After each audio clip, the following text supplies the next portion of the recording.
Within the chain of islands, the Orkneys, there's the island of Hoy, mountainous, with peaks going up to 470 metres high.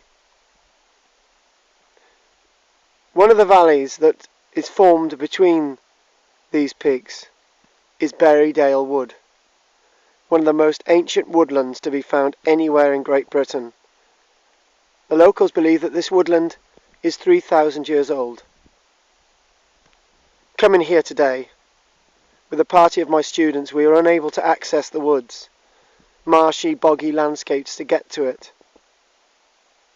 But Berrie Dale Wood marks as a testament to Mother Nature and her survival against the odds, a landscape that was heavily deforested, de-wooded 5,000 years ago, with this last reminder of something that man left alone.